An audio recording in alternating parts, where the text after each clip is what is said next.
What's going on, guys? Gamer Dude back once again, and this is big action news. Did that sound good? Should I keep that? I don't know. It sounded good in my head. Anyway, we have some amazing news regarding the PlayStation 5 and what comes next for the future of gaming.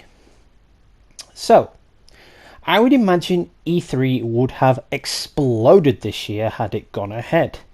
But with Sony already confirming last year that they wouldn't have been attending anyway, definitely hasn't stopped them from providing the goodies.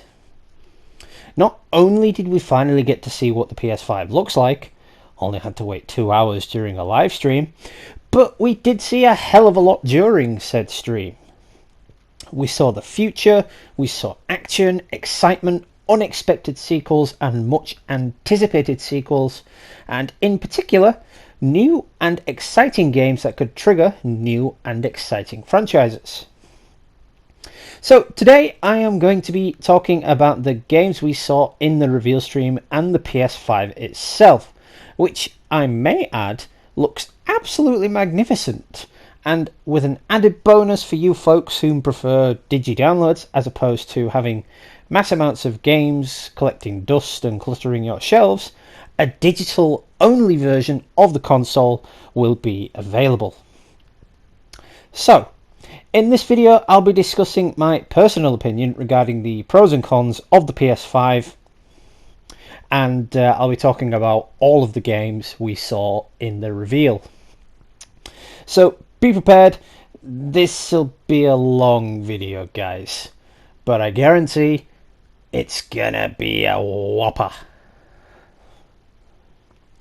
So, starting with the games. Right off the bat, we learned that Spider-Man is making a return, but not as the Spider-Man we thought.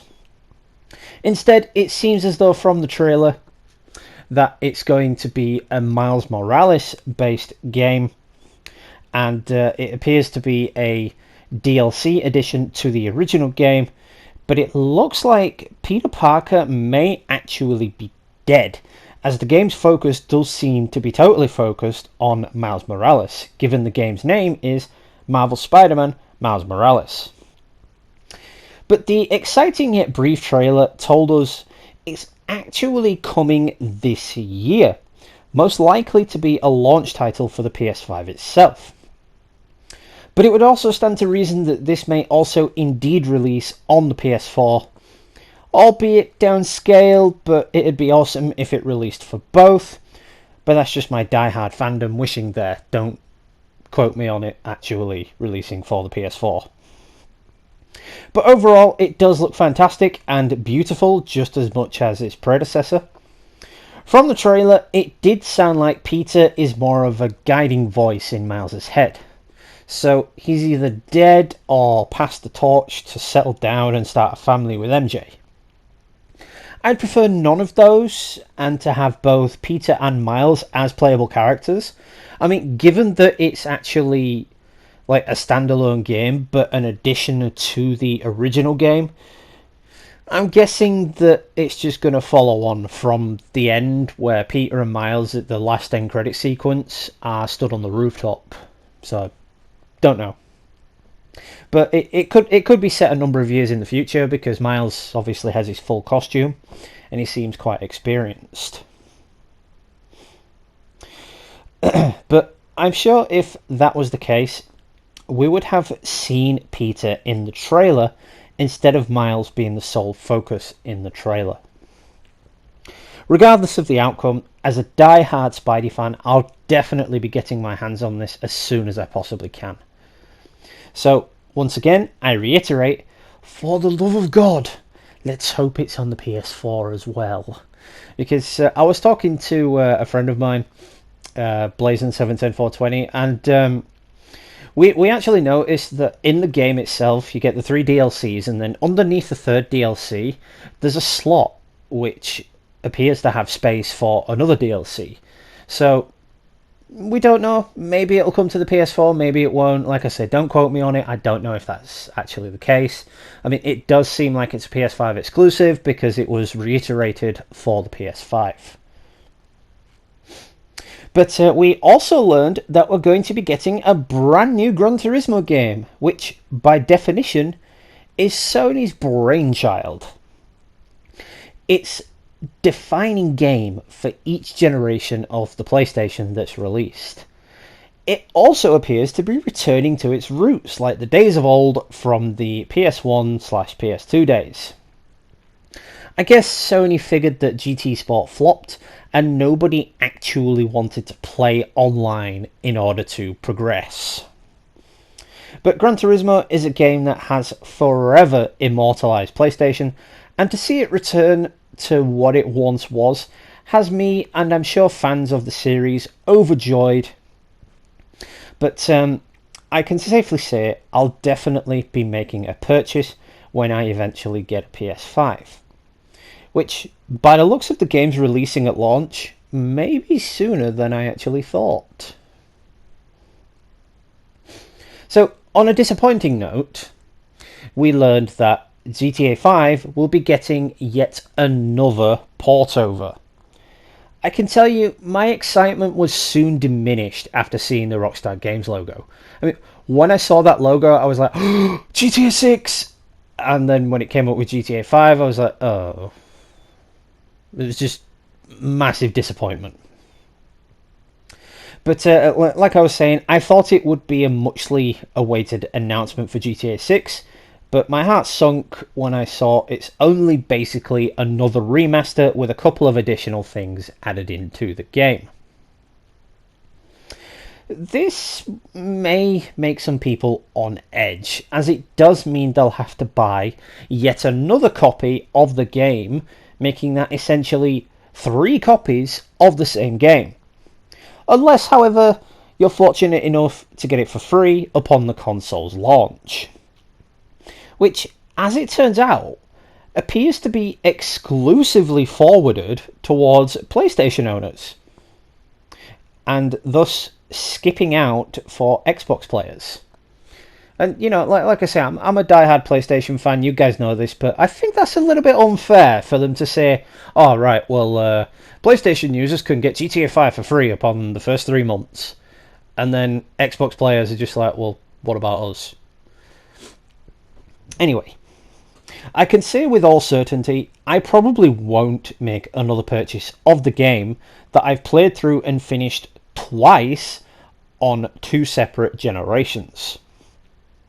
But as sad as this is to admit, while GTA Online is raking in the money, having Rockstar sit on a throne of cash due to shark cards, the need to make a new GTA game probably isn't their main priority, which is a huge disappointment in of itself. Anyway, next up for you, all you die-hard Hitman fans, would be Hitman 3. Now, I sort of waved off the Hitman series after the PS2 era, my favourite of which on the PS2 was Hitman Contracts. You know, I loved the Meat King's party mission. You know, you go through that club with the awesome backing track, I might add, and then you get upstairs and there's just this big fat dude sitting in a bed and he goes, guards, guards, and he can barely move, and it's just absolutely hilarious. If you played it, you know what I'm talking about. But for me to get back into the franchise now would just be ridiculous, as I'd really have no idea where the story was going and what was even going on. But that's not to say that it doesn't look absolutely beautiful. Now, I don't know if this was just me, but this Hitman game seems to take elements from every stealth game I've ever seen. In particular, Splinter Cell, when you see Agent 47 tight walking along a pole over a rather large drop. I saw some parkouring as well, which kind of looked sort of Uncharted-esque. It gave off that Uncharted vibe. But anyway, I'm getting off topic. I'm going to keep this one brief, as the last Hitman game I played probably was Blood Money, that being the PS2 version, not the PS3 version. So I really don't have much to go on or compare it to. But once again, it does look absolutely beautiful, gave off that classic Hitman / James Bond vibe, and I'm sure if I'd have kept up to date with the Hitman series, I would definitely make a purchase. So moving on, of course, we have another iconic title in the lineup, and that is Ratchet and Clank. Rumours have been circulating for a long time now about a new addition to the franchise. I think I actually did a Just the Facts episode on it a while ago. But with the announcement of a new addition into the franchise, it definitely got me giggling like a child with a sugar fetish. After the movie adaptation was made free on PS Plus a while ago, fans that were revisiting the game, or fans who'd come to the franchise for the first time and enjoyed it, all wondered where and why there hadn't been a sequel or news of a sequel. And to be fair, Insomniac kept it very, very hush-hush. I mean, I guess they were waiting for the big reveal at this event, but it would have hyped people up if they were dropping teasers over the last few months. I don't know. But safe to say, the game looks vastly improved over its counterparts, and definitely looks like it has more to offer in terms of gameplay and story content. Safe to say, that's another one on my purchase list. Now, this next one is a great addition for you NBA fans. Yes, it's the latest edition of the 2K NBA basketball series, and it will be coming out on the PS5. Unfortunately, not the PS4, it's only the PS5. Although the trailer seems to be focusing more on Zion Williamson sweating than an actual game, this one, it does appear to be, well, it appears to be brilliant, actually. I don't know. I mean, I never really liked the NBA series too much. I mean, I played Fight Night, but I wasn't really a fan of the NBA basketball games. Anyway, on to the next one. This one is quite near and dear to me. It's the iconic Abe's Odyssey, and it's absolutely fantastic to see him make a return. Oddworld Abe's Odyssey was a PlayStation classic, and it was later remade in 2014. Soulstorm is a remake of its sequel and looks to be a great return to the classic story of the Modokan uprising against the Glukkons. Yeah, they had some really weird names. Then again, the whole Oddworld thing was, well, odd. Anyway, there is yet another entry into the Resident Evil franchise. This one appears to go off the classic PS1 version known as Resident Evil Survivor. But yes, they're still making the survival horror series Resident Evil, and it's still very creepy, very fun, and very much operating with a desaturated colour palette. Resident Evil 8 is a return to a more rural setting for the franchise, and the trailer looks eerily beautiful and quite terrifying. I must say it did make me jump, which is rare for me when I'm watching a game trailer, you know. Now, this next game is a game that needs no introduction. I mean, I never played the franchise, but it's always been on my bucket list.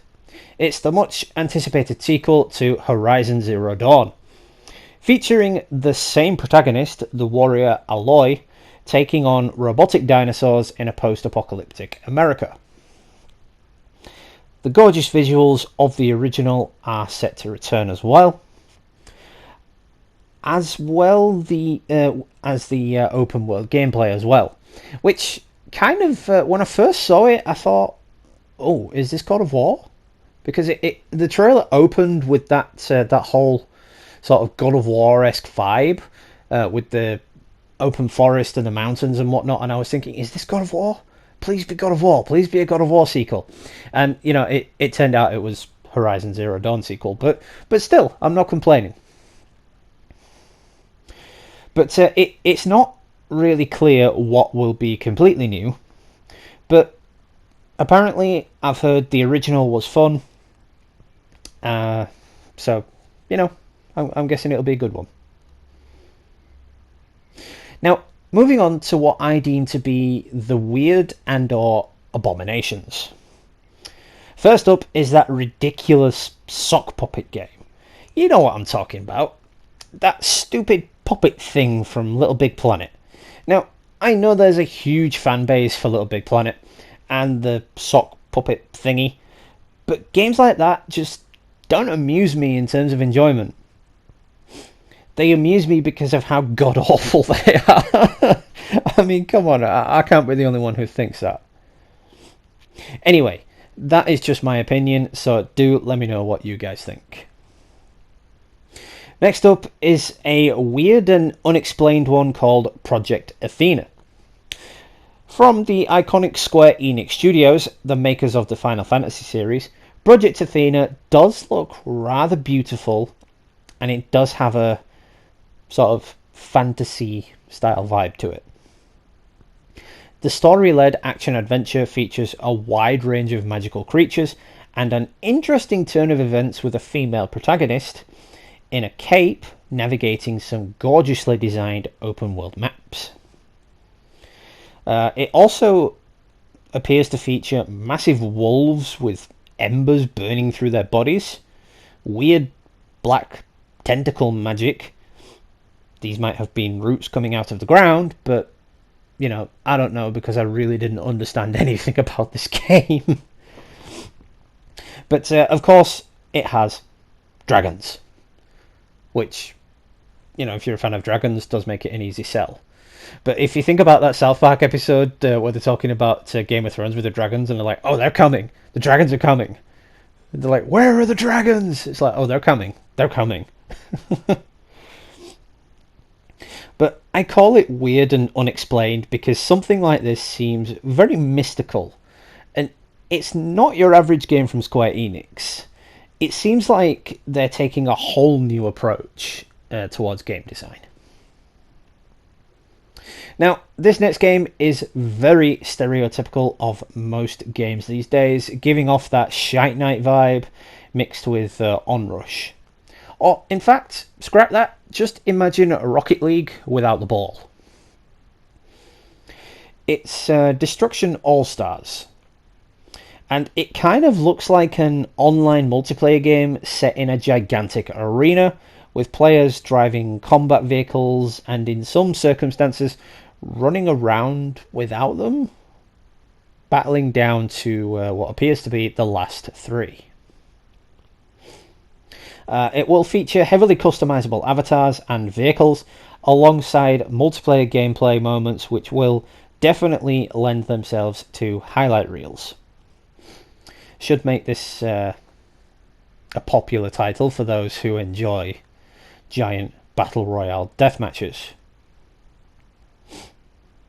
So this next one is one of the abominations I was talking about. It's called Stray. And it appears all human life has died and the world has been left to robots. So basically it's like WALL-E or that movie Robots. So the base of the story, from what I can see, is you play as a cat. Yes, that's right, a cat. The cat is lost, alone, and separated from its family. The stray cat must untangle an ancient mystery to escape a long-forgotten cyber city and find its way home. I mean, that's the official description anyway. But yes, you play as a cat in this third-person adventure game that allows the feline to interact with the environment in a range of different ways, from being stealthy to annoying robots, including a small flying drone called B12 who becomes the stray cat's friend.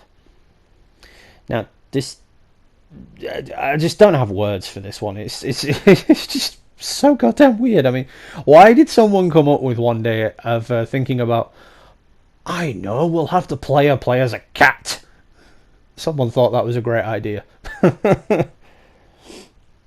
But the game is developed by Blue 12 Studios in France and is published by Annapurna Interactive, which I must say, after doing a bit of research, has proven itself to have a great eye for artistic games such as What Remains of Edith Finch and Outer Wilds.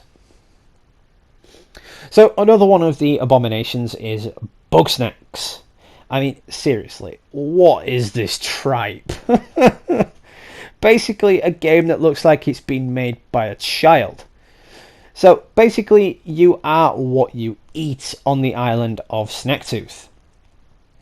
The setting for the child-friendly game Bugsnax, which explores the same style of cartoon cuteness as Animal Crossing with an environmental twist. However, I suppose the gentle adventure game is a nice change and it does look good for the youngsters who will have to have the challenge of discovering the different species of Bugsnax and capture them using a variety of contraptions as bait. I can safely say I will be steering clear of this abomination. So another one for the weird and unexplained is a game called Pragmata, which I feel kind of gives off a Death Stranding / Detroit Become Human vibe. The premise for Pragmata definitely tugs at our heartstrings, featuring a spaceman protecting a young girl in a weirdly glitching computerized realm, which looks like an apocalyptic Earth, until the trailer moves on. It is set in a dystopian future on Earth's moon. The trailer makes the game seem absolutely full of character, which is something the developers at Capcom never fail to deliver upon in their titles. Pragmata is a while away, however, from release. It is due in 2022. So what we saw was probably just a beta version of it. But the final shot in the trailer featuring the spaceman on the moon with the girl not wearing a spacesuit and both overlooking the Earth is very captivating and it certainly looks beautiful. So next up on the list is Astros Playroom. Is this really considered a game though? I mean, I don't know, maybe. The platformer will come preloaded onto the PS5 and will let players explore 4 different worlds, each based on the console's different components, which is kind of like the old PlayStation Home back in the day on the PS3, which was later shut down and removed on the PS3 and the PS4. It does look kind of fun though. I mean, the idea is that the areas will showcase different styles of gameplay that tap into the new DualSense wireless controller's features. So I'm guessing it's one of those things that allows you to get involved in the sort of system of the new system, and it allows you to see what the new controller is capable of. I mean, if you get just a standard console and don't get a game at launch, then, you know, that's what you're going to want to be doing. So this next one is a weird one. I mean, it looks entertaining and fun because, you know, who doesn't love a good time travel story, or should I say, a time loop story? But it makes you feel like it's Groundhog Day. But anyway, it's called Deathloop. Deathloop is an action-adventure game featuring Colt, an assassin who is trapped in time and is stuck in a time loop. He wakes up on an island where he needs to take out 8 targets before midnight or the loop restarts. I mean, like I say, if Colt fails to take out these targets, the time loop resets and it undoes all of his work. Making it that much more difficult for Colt is a neat multiplayer feature that will allow players to take control of another agent called Juliana, who is tasked to protect the loop and kill Colt by any means. If players choose to play as Juliana, they will enter a game session in which someone is playing as Colt. Now, this next one, it's another remake. which has been seen in hordes in recent days for the PS4. You know, it's like devs just knew that they wouldn't be able to produce anything new for current gen, so they just remade everything. But anyway, it's a remake of the notoriously difficult PlayStation 3 classic, Demon's Souls.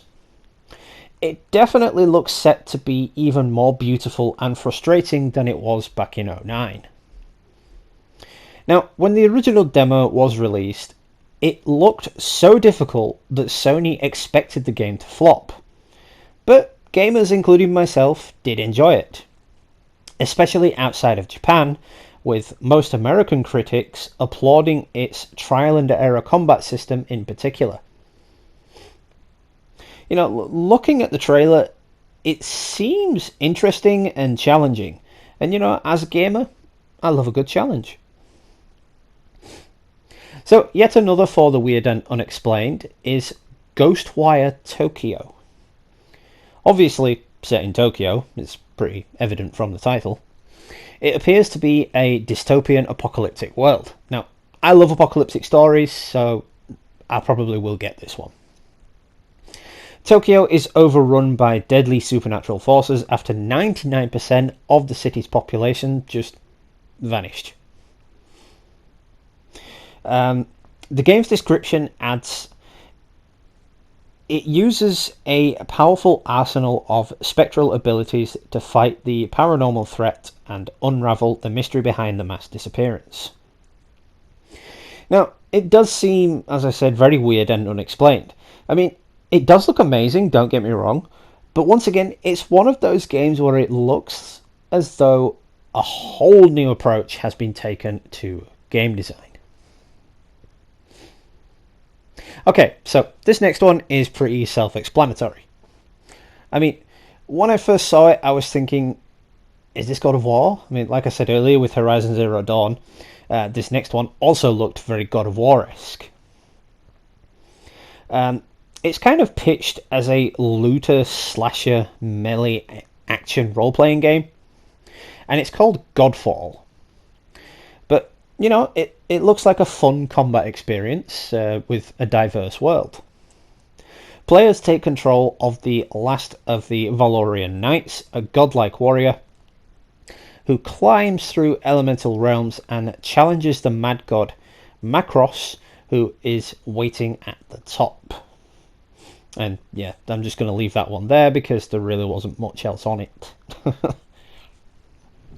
So this next game isn't really a game at all. It's more of a cinematic based thing.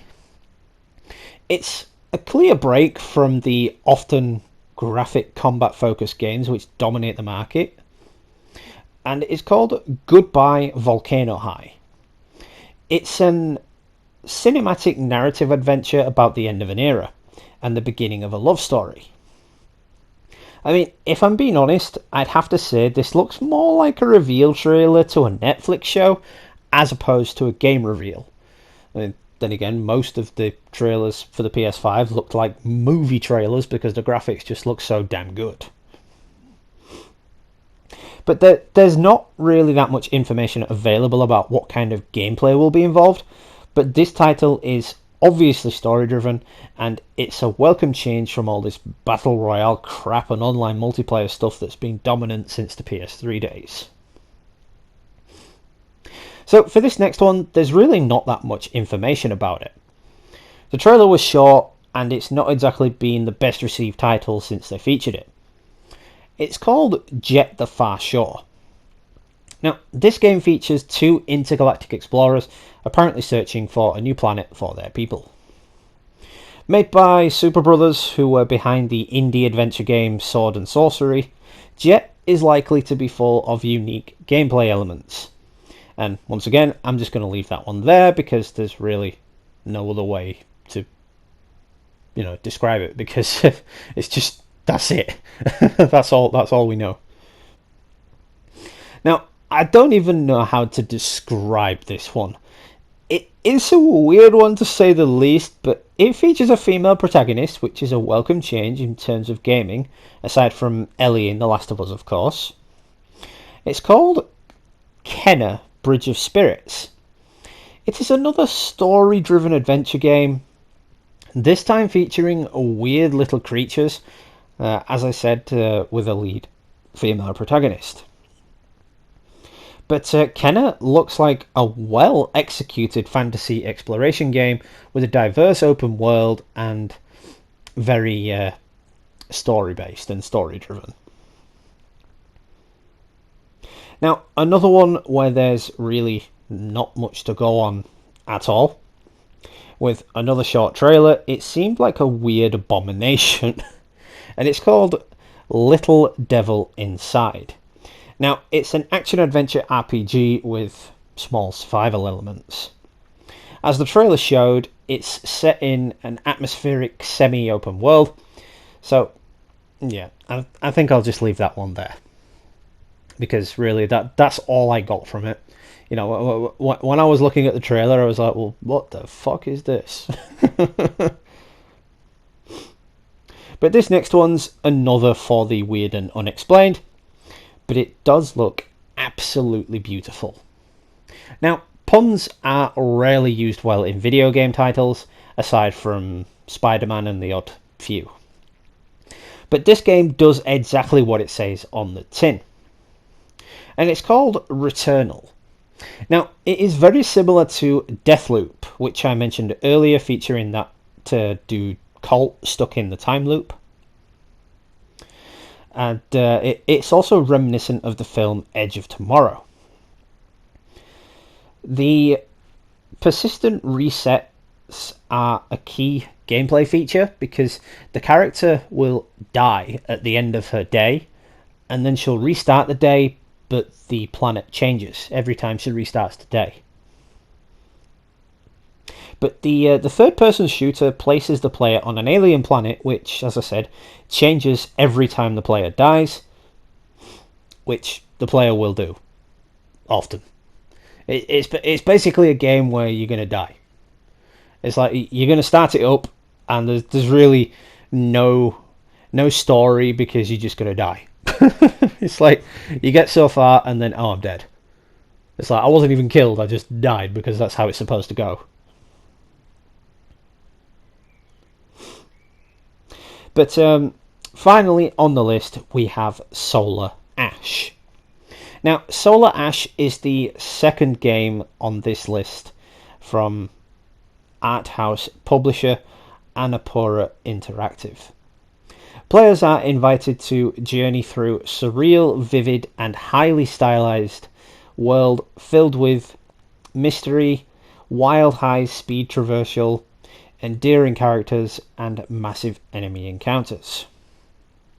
So it's probably safe to say that it's gonna be a good one. You know, it's gonna be one that people really want to enjoy, even though it's quite weird. But anyway, in closing, a couple of pros and cons.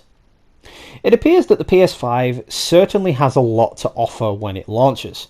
I mean, usually I would wait to get the next-gen system. Maybe I'd wait about 11 or 12 months. But because there's a new Spidey game, I just have to have one. Well, I mean, it's not exactly a new Spidey game. It's basically just the PS4 Spider-Man with an extra DLC. But seriously, I do actually like the look of the console. I mean, it has kind of a retro look to it, you know, like those old 1950s cars with the fins on the back.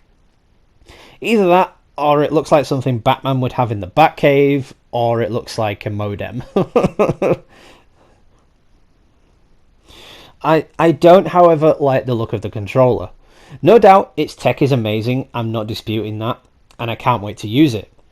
My problem is that it looks like a boomerang, and if you get angry and throw the pad, there's going to be that fear that it's going to come back and hit you in the face, that you throw it and it's just going to come back at you. You know, am I right? Am I right? But another problem would be the memory size of the system. If Sony's previous consoles have taught us anything, it's that they don't have enough memory. Even when they release new versions with more memory, it's still not enough for the game save files, the captures and install files. But if you're smart and have an external drive for the PS4 already, I'm fairly certain you should be able to just wipe and install data from that and hook the external drive to the PS5. Yeah, it's a bit of a hassle and just so much effort. But you know, is it too much to ask for them to release a 1 terabyte drive at launch? How hard would it be for them to release something with more memory at launch? You know, they're just money grabbing now. It's like, oh yes, we're going to release this, and then 6 months later you get a new version of it. You're like, you bastards. But yeah, anyway, that is it for this video, guys. I hope you all enjoyed it. If you are new to the channel and enjoyed this video, make sure you smash that like button and drop me a subscribe. I always sub back to new subscribers. I would also like to apologise for not producing much lately. Just with all the protests going on for Black Lives Matter, I don't really want to put anything on the channel or stream anything that may cause offence. That's not me being prejudiced or anything. I'm just saying I don't want to offend anybody or do anything that may get my channel banned or say something that might offend somebody. You get what I'm saying. So yeah, stay tuned later on for a Just the Facts episode as well. Now, I would also like to end with my deepest condolences to anyone in my community and the entire world who may have lost a loved one due to this pandemic.